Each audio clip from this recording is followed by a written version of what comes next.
오늘 하나님께서 주시는 말씀 열왕기하 19장 14절에서 19절까지 한 절씩 교독하겠습니다.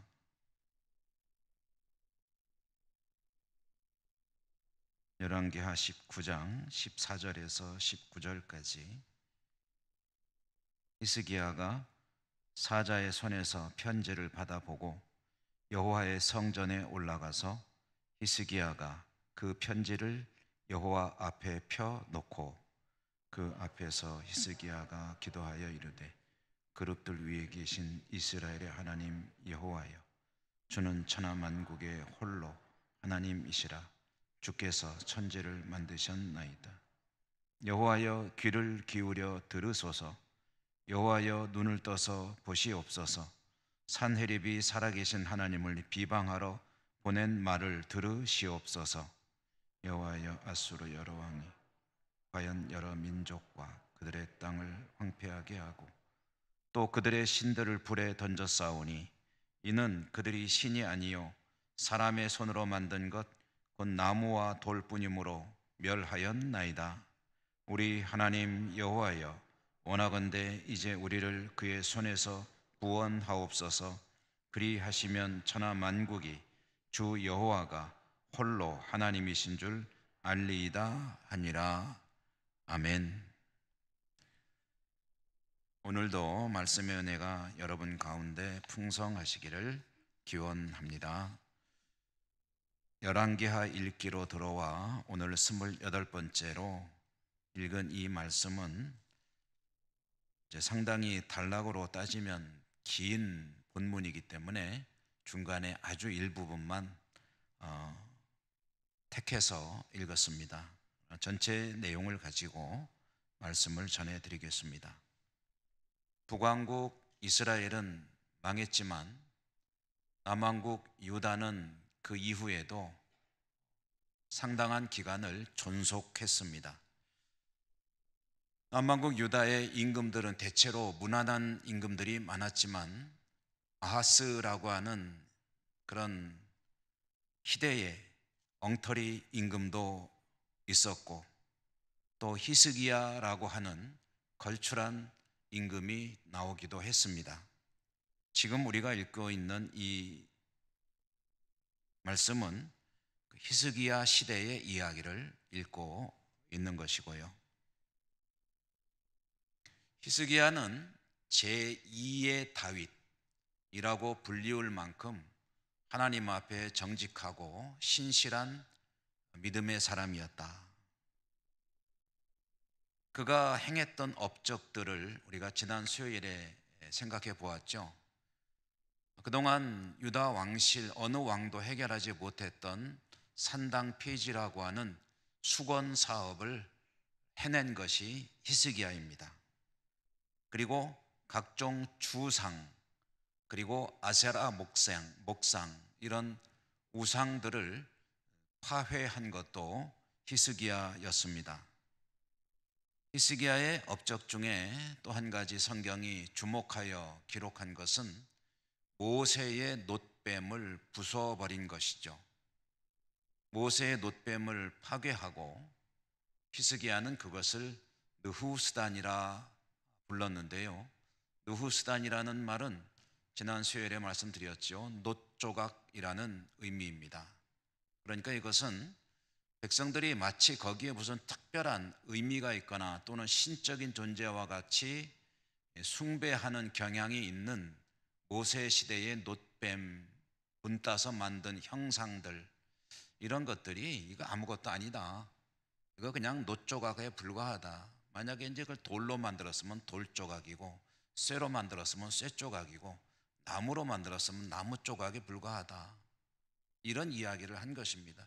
이거 아무것도 아니다, 이런 거에 현혹되지 마라 하는 것을 이제 히스기야가 백성들에게 선포한 것인데, 이런 일들을 통해서 히스기야라고 하는 인물의 신앙이 어떤 것인지를 우리는 잘 알 수가 있습니다. 이렇게 히스기야가 상당히 하나님 앞에 신실한 믿음의 사람이고 나라를 잘 이끌었습니다만은 그러나 나라가 큰 위기에 봉착하게 되었습니다.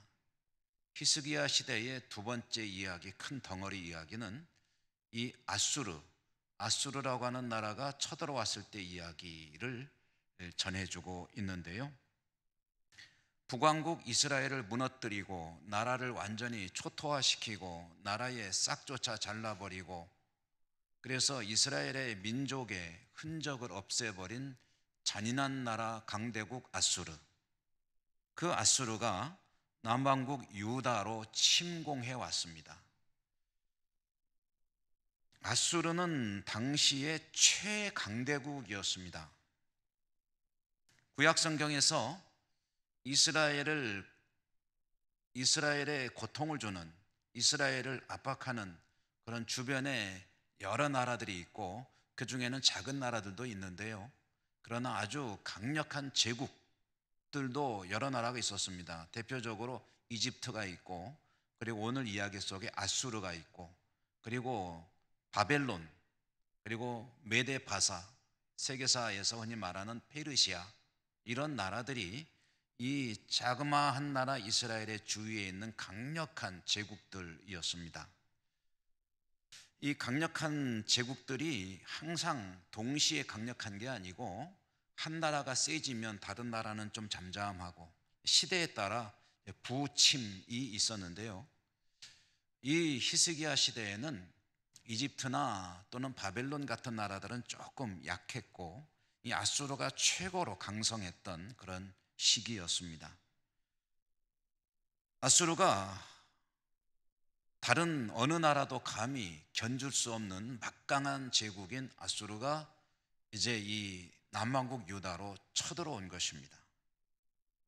그것은 히스기야가 왕이 된 지 14년째 되던 해에 일어난 일입니다. 아수르가 쳐들어오니 조그마한 나라인 남왕국 유다가 감당할 수가 없지요. 순식간에 나라가 위기에 빠져버리고 말았습니다. 아수르 군대의 총사령관은 산헤립이라고 하는 임금이고, 산헤립은 군대를 이끌고 와서 라기스라고 하는 곳에 주둔하고 예루살렘으로 자기가 직접 온 게 아니고요. 자기는 라기스라는 곳에 있으면서 이 예루살렘으로 랍사게를 비롯한 장군들로 하여금 이제 군대를 끌고 가서 예루살렘을 점령하라 라고 명령을 내렸습니다. 그래서 랍사게, 이 랍사게라는 것은 사람의 이름이라기보다는 어느 직책 명칭인 것으로 보이는데 어쨌든 성경에서 랍사게라고 부르는 사람, 이 랍사게가 군대를 이끌고 예루살렘 성에 당도해서 이제 예루살렘 성을 공격할 그런 상황 가운데 처해 있었습니다. 남왕국 유다에서는 몇 사람의 이제 대표를, 사절단을 보내서 전령을 보낸 거죠. 협상을 시도하게 됩니다. 그렇지만 랍사게는 애시당초 이 유다 왕국과 협상할 뜻은 없었습니다. 나라를 짓밟아 버릴 그런 의도로 왔기 때문에 협상단으로 나온 이 예루살렘의 사신들에게 몇 가지 이야기를 하게 되는데, 그것은 성경에 기록된 바를 보면 유다 왕국을 아주 조롱하는 그런 내용이었는데요. 세 가지 이야기였습니다. 첫째로는 히스기야는 이 유다 왕국을 절대로 지켜내지 못할 것이다. 두 번째로는 너희들의 신 여호와 신도 너희들을 지켜주지 못할 것이다. 그리고 세 번째로는 너희들이 이집트를 의지하는 모양인데 이집트 그 아무것도 아니다. 이집트가 너희들을 지켜주지 못한다. 그러니까 한마디로 무슨 얘기입니까? 꼼짝 말고 죽을 준비나 해라 라는 이야기를 한 거예요. 이 말을 들은 대표들이 얼굴이 허옇게 질렸겠죠. 도대체 말을 붙여볼 틈이 없지 않습니까? 아예 다 죽여버리겠다고 작정하고 온 군대 앞에 무슨 할 말이 있겠습니까? 대표들이 돌아와서 히스기야 임금에게 그 이야기를 전했습니다. 그 말을 들은 히스기야가 성전으로 들어가는데 옷을 찢고 굵은 배를 두르고 들어갔다. 이것은 임금이 하나님께 특별히 어떤 나라에 심각한 위기가 닥쳐올 때 그 모든 것이 자신과 백성들의 죄인 것을 고백하며 인정하며 하나님께 회개하는 모습으로 들어갈 때의 전형적인 그런 이미지입니다. 옷을 찢고 배를 두르고 재를 뒤집어 쓰고 이런 것이 아주 대표적인 그런 모습들인데요. 히스기야가 하나님께 들어가서 성전으로 들어가서 하나님께 뭘 하느냐? 회개의 기도를 드립니다. 잘못했습니다. 용서해 주십시오. 그러면 성경에는 여러분 나와 있지 않습니다만은 히스기야가 뭘 회개했을까 하는 것을 한번 상상해 봅니다.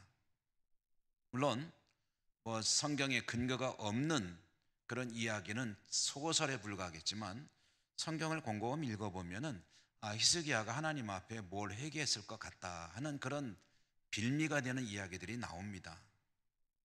무엇일까? 아마 저의 추측으로는 이런 것이 아닐까 생각이 돼요. 랍사게가 이제 유다 왕국의 대표로 나왔던 그 몇 사람들에게 세 가지로 조롱했다고 그랬잖아요. 히스기야가 너희들을 지켜주지 못할 것이다. 그리고 여호와 신도 너희들을 지켜주지 못한다. 그리고 이집트 또 너희들을 지켜주지 못한다라고 세 가지를 이야기했는데 아마 히스기야가 이집트와의 외교를 굉장히 중요하게 여기고 외교 정책을 추진한 게 아니었겠느냐. 그러니까 아수르가 쳐들어와서 더 짓밟으려고 한 것이 아니겠느냐 하는 생각을 해봅니다. 나라를 다스리는 임금의 입장에서는 아무리 믿음이 좋다 하더라도 정치도 해야 되고 경제도 다스려야 되고 외교도 해야 되고 국방에도 힘을 써야 되고 할 일이 많죠. 그때 이제 히스기야가 가졌던 외교 노선, 외교 정책은 어떤 것이었냐 하면은 강대국 아수르와 어떻게 좀 친하게 지내는 것보다는 전통적으로 우호 관계에 있었던 이 이집트와 아마 좀 친하게 지내려고 했던 것이 아닌가. 그리고 이집트의 힘에 의지해서 아수르로부터 보호를 받고 싶은 그런 마음도 있지 않았겠나 하는 생각을 해보게 되는 거죠. 아마 그렇기 때문에 아수르의 랍사게는 이 남왕국 유다가 너희들이 이집트를 의지해 참으로 이집트가 너희들을 구해줄 수 있을 것 같으냐? 이집트는 상한 갈대 지팡이에 불과하다. 상한 갈대 지팡이. 여러분 그 갈대가 지팡이가 되기엔 너무 연약하잖아요. 근데 그나마 연약한 갈대가 썩은 갈대다 라고 하면은 그게 어떻게 의지할 지팡이가 되겠습니까? 그러니까 너희들은 이집트를 의지하는 모양인데 이집트 같은 것은 우리에게는 상대도 안 된다 라는 이야기를 한 것을 보면 아마 히스기야가 하나님을 의지하는 하나님의 사람이었지만 심적으로 이집트를 의지하는 마음이 있지 않았겠나. 그러니까 그런 것이 이제 평상시에는 잘 모르는데요. 하나님 앞에 나가서 회개를 하려고 할 때는 그 찔림으로 오거든요. 자기는 알거든요. 내가 하나님을 의지했는지 이집트를 의지했는지 자신은 압니다. 자신은. 그러니까 이런 위기를 만났을 때 하나님 앞으로 들어가면서 하나님 잘못했습니다. 제가 하나님이 아니라 이집트를 의지했습니다. 그러니 하나님께서 이런 시련을 겪게 하시는가 봅니다. 하나님 용서해 주십시오 라고 회개한 것이 아니었을까. 이것은 물론 저의 이제 추정입니다만은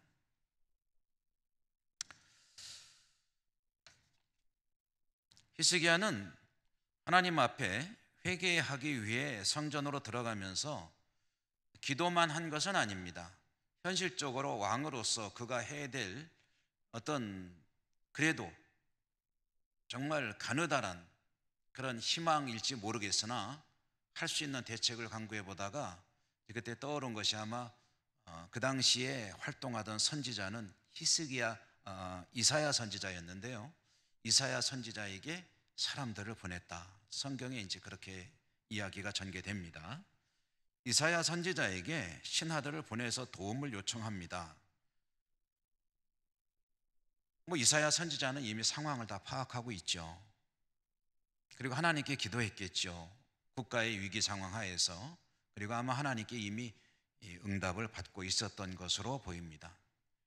신하들이 가서 이사야에게 도움을 요청했을 때 그 말을 전해드린 이사야가 제일 먼저 입 밖에 내놓은 말이 무엇이었는가? 우리는 그 대목은 지금 건너뛰었습니다. 너무 이게 분량이 좀 많아요. 이 이야기 전체를 다 통으로 읽으려면. 그래서 그 부분은 건너뛰었는데, 그 말씀에 보면은 19장의 6절 말씀인데요. 6절 말씀에 보면은 이사야가 제일 먼저 꺼낸 말의 중심은 뭐냐면 두려워 말라입니다. 두려워 말라. 그러니까 다들 지금 두려워 떨고 있죠. 히스기야로부터 모든 신하들 국민들까지 다 두려워 떨고 있을 때 하나님의 종인 이사야가 하나님으로부터 메시지를 받아서 그 정부 관료들에게 전해주는 말이 뭐냐 하면은 두려워 말라. 너희는 두려워 말라. 라고 이야기를 하는 것입니다. 이 두려워 말라라는 말은요, 하나님께서 하나님의 백성들에게 하시는 말씀 중에 가장 중심이 되는 메시지가 아닌가 생각이 들어요. 어디서든지 성경 읽다 보면은 하나님의 백성들은 두려워하고 있고 하나님은 두려워하지 말라고 말씀하시는 것을 볼 수가 있습니다.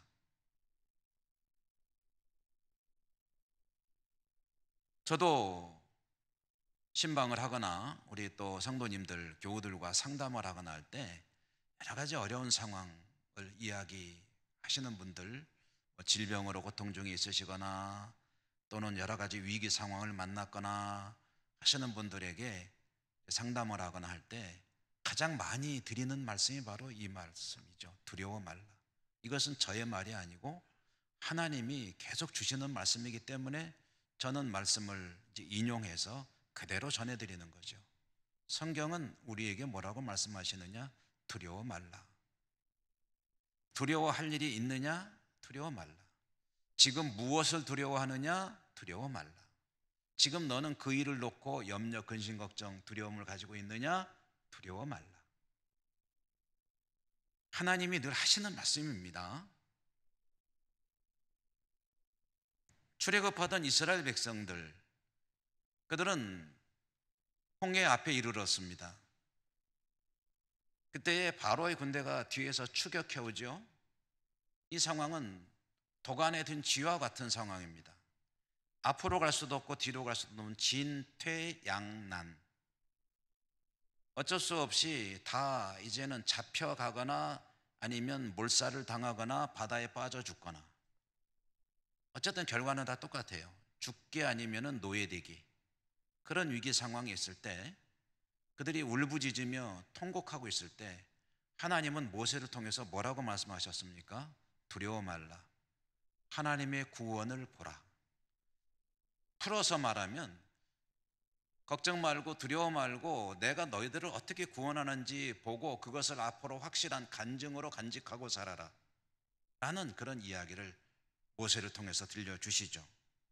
두려워 말고 오늘 하나님의 구원을 보라 라는 하나님의 말씀.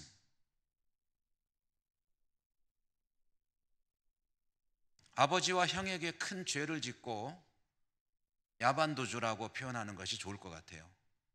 하염없이 정처 없이 도주길에 나선 야곱, 밤중에 광야를 가로질러 가야 되는데 밤의 광야길이라는 것은 위험하기 짝이 없는 길입니다. 그 길을 걸어가다가 야곱이 하나님을 만나게 되죠. 꿈속에 하나님을 만나고 그리고 하나님께 주시는 말씀을 듣게 되는데 그때 하나님께서 뭐라고 하시냐면 두려워 말라. 네가 어디로 가든지 내가 너와 함께 있겠다. 두려워 말라예요.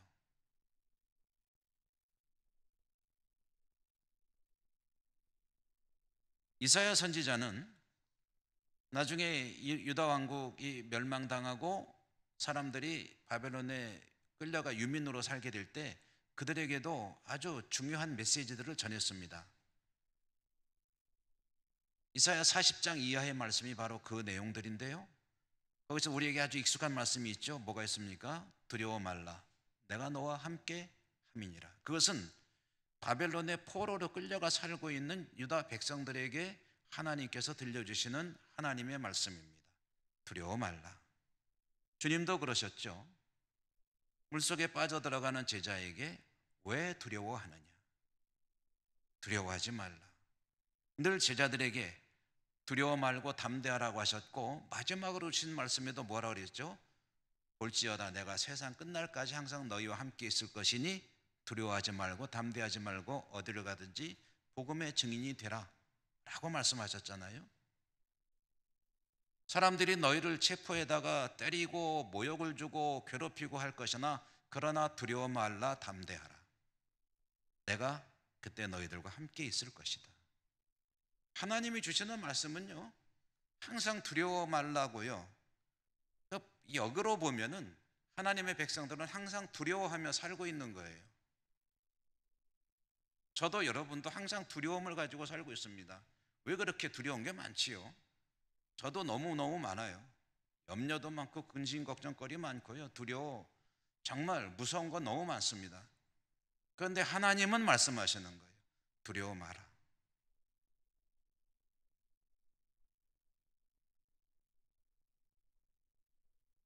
막연하게 두려워 말라고만 하지 않으십니다. 하나님은 그 사자들에게 도움을 청하간 그 대표들에게 뭐라고 이사야 선지자를 통해서 말씀하셨냐면, 두려워 말라라고 하시면서 내가 이렇게 너희를 구원하겠다라고 하실 일을 계시하셨습니다.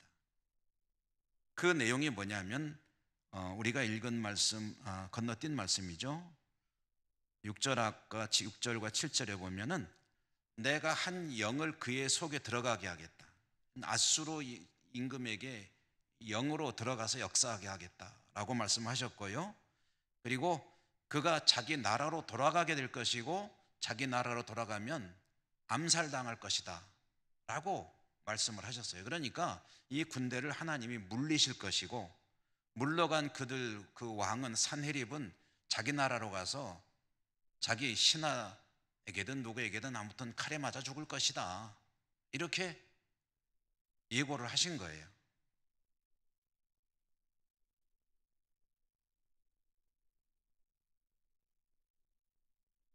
이때 산헤립, 이 아수르의 임금은 아까 말씀드렸지만 군대를 이끌고 와서 예루살렘으로 자기가 온 게 아니고, 자기는 이 예루살렘에서 남서쪽으로 한 20km 정도 떨어진 라기스라고 하는 도시가 있습니다.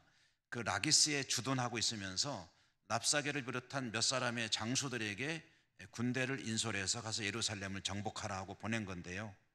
그런데 이 산헤립이 라기스에 있었던 이유는 이제 이집트의 군대를 막으려고 하는 것이었는데, 마침 이집트에서 군대가 올라와서 전쟁을 하게 됐어요. 그래서 이 산헤립은 예루살렘에 가 있는 랍사게에게 다시 예루살렘 잠깐 놔두고 나와 합류하라 하고 회군령을 내렸습니다. 회군령을 내리고 이집트와 전쟁에 주력하려는 그런 준비를 하게 되는데, 그때 랍사게가 잠시 군대를 물리면서 산헤립이 히스기야에게 편지를 또 한 번 보내요.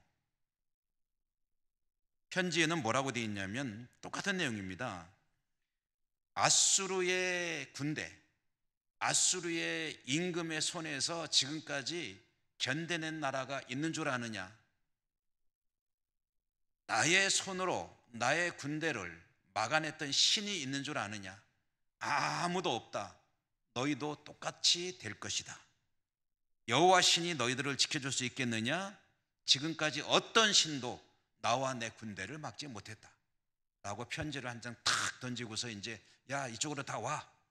이집트 먼저 깨버리고 그리고 예루살렘도 정복하자, 아마 그런 거였는지 어쨌든 그렇게 이제 하면서 편지를 보낸 거예요. 랍사게가 그 편지를 받아서 히스기야에게 전해줬겠죠.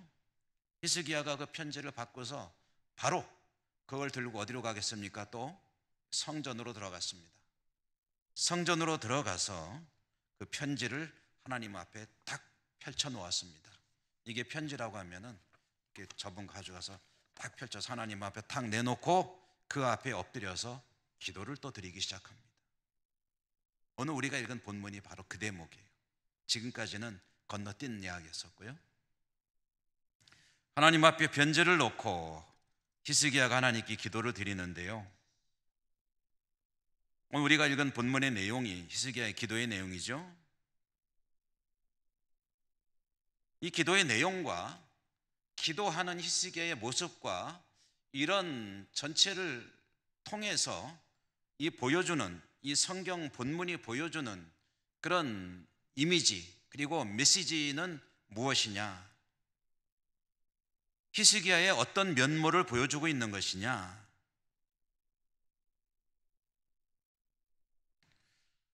아수르가 쳐들어올 때 이미 남왕국 유다는 아수르라고 하는 나라와 대적할 수가 없습니다. 이것은 마치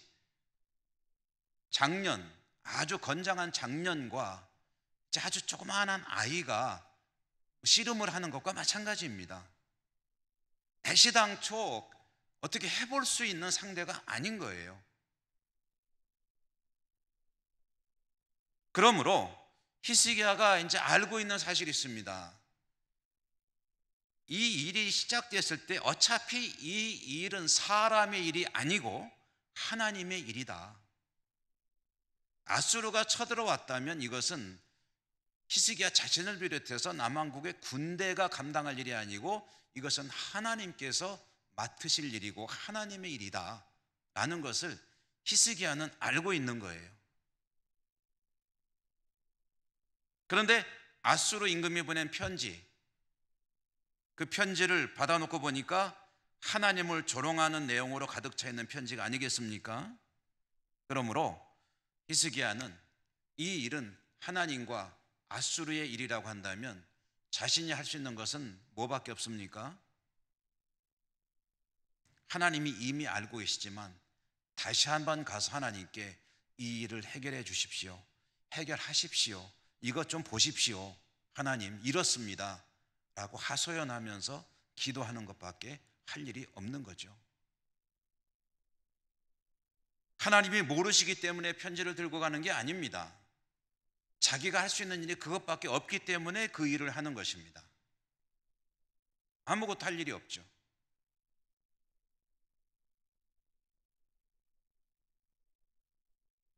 하나님께서 나서시면 아수르는 물러갈 텐데 하나님 이것 좀 보십시오. 저작자가 이런 하나님을 모욕하는 글을 보냈네요. 이래도 가만히 계시겠습니까? 이런 마음가짐을 가지고 하나님께서 움직이시기를 간구하며 편지를 들고 하나님께 나가는 거죠. 저는 이 대목이 바로 히스기야라는 인물의 영적인 안목을 잘 보여주는 그런 부분이 아니겠느냐 하는 생각을 해봅니다. 히스기야는 자신의 일과 하나님의 일을 명확하게 구분할 줄 아는 사람으로 평해도 될 것 같습니다. 이 상황에 적용해 본다면 아수르와 싸우는 일은 이건 하나님의 영역이고 내가 할 일은 하나님께 기도하며 믿음으로 하나님께 나아가는 것 그것밖에 없다. 현실적으로 할 수 있는 게 없으니까 내 싸움이 아닌 거예요. 이건 하나님의 싸움이에요. 어차피 나는 감당할 수 없는 일이에요. 그러니 하나님께 나가서 기도밖에 할 일이 없는 겁니다. 하나님을 의지하는 거죠. 이게 히스기야의 믿음이죠. 영적 분별력입니다. 자신의 일과 하나님의 영역을 아주 잘 구분할 줄 아는 사람, 내가 할 일이 무엇이고 하나님께서 하실 일이 무엇인지를 잘 알고 있는 사람, 이게 혼동이 되면은 사실 굉장히 좀 삶도 신앙도 이상해질 수가 있습니다. 하나님이 할 일을 내가 하려고 하면은 곤란해집니다. 나의 일을 하나님께 자꾸 미루다 보면은 또 이상하게 되어버립니다. 그걸 잘 분별해야 돼요.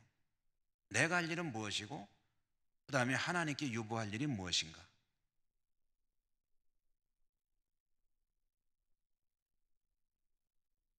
사람의 일이 무엇이고 하나님의 일이 무엇인가. 요한복음 6장에 보면은 제자들이 예수님께 나와서 질문을 하는 장면이 있습니다.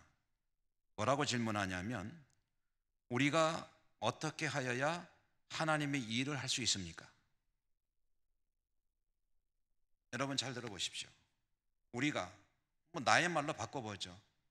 내가 어떻게 하면 하나님의 일을 할 수 있습니까? 그러자 예수님께서 대답하시기를, 하나님께서 보내신 일을 믿는 것이 하나님의 일이다. 풀어서 말하면 너희들이 하나님 앞에서 해야 될 일은 먼저 하나님께서 보내신 누구죠? 예수 그리스도, 나를 믿는 것이 너희들이 해야 할 첫 번째 일이다. 그런 의미입니다. 무슨 나가서 뭘 하겠다는 게 아니라 먼저 나를 믿는 일부터 시작해라.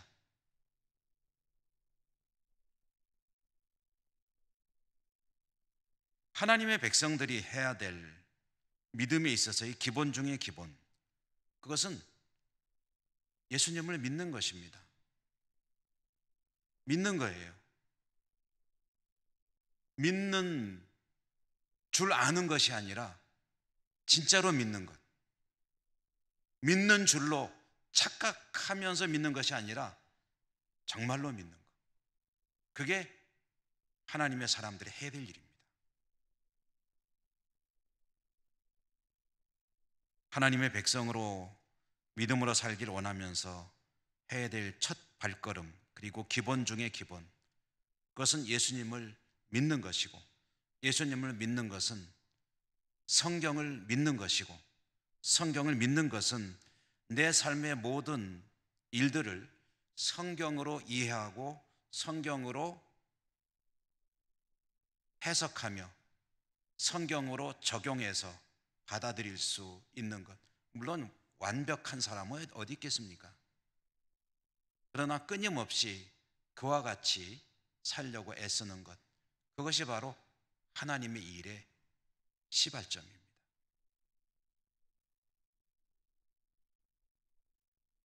이게 혼동이 돼가지고 상황이 바꿔버리면 하나님이 하실 일을 사람이 하려고 하다 보면은 이상한 신앙이 되어버리고 맙니다.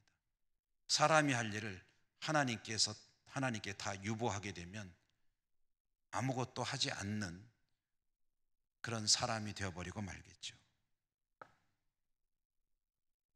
히스기야가 이렇게 하나님을 의지하며 기도하고 이사야 선지자로부터 신탁을 받고 하는 그 내용이 그 뒤에 조금 더 이어지는데요.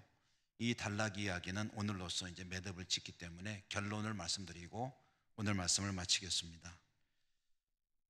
이렇게 기도한 후에 아수르의 군대가 어떻게 되었느냐 보니까 하나님께서 사자를 보내셨습니다. 하나님의 사자, 하나님의 군대가 온 것이죠. 그리고 그 밤 사이에 이 아수르의 군대 18만 5천 명이라고 성경에 나와 있습니다. 18만 5천 명이 다 몰살을 당합니다. 이것은 하나님께서 하신 일이죠. 하나님을 모욕한 군대가 순식간에 괴멸됐습니다. 그리고 아수르의 임금은 사네립은 얼마가 남았는지 모르겠지만 패잔병을 이끌고 자기 나라로 돌아갔습니다. 자기 나라로 돌아간 이 아수르의 산헤립은 자기가 섬기는 신의 신전에 들어갔다가 그만 암살을 당해 죽고 맙니다. 그래서 하나님께서 이사야 선지자를 통해 주신 말씀 그대로 이루어지게 되고 유다 왕국은 위기를 면하게 되는 이야기입니다. 히스기야 이야기 첫 번째는 그의 업적 이야기였다고 한다면 두 번째는 이 아수르와의 전쟁 이야기, 이 대목을 오늘 우리가 함께 나누었고요.